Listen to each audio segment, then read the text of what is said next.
And tonight, this evening, members of the Kirkwood Town Board met with the community to discuss the addition for a new solar farm to the town.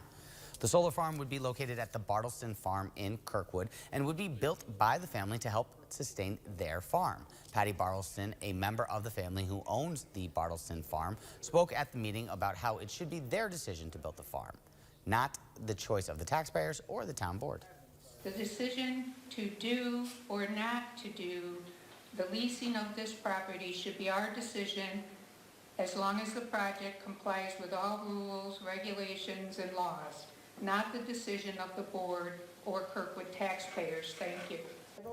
Kirkwood community members voiced their concerns against the farm, saying how it could negatively affect the environment and rural community on Crescent Drive. The town board decided to pause the meeting on the solar farm in Kirkwood until next town board meeting to give residents time to learn more on the project.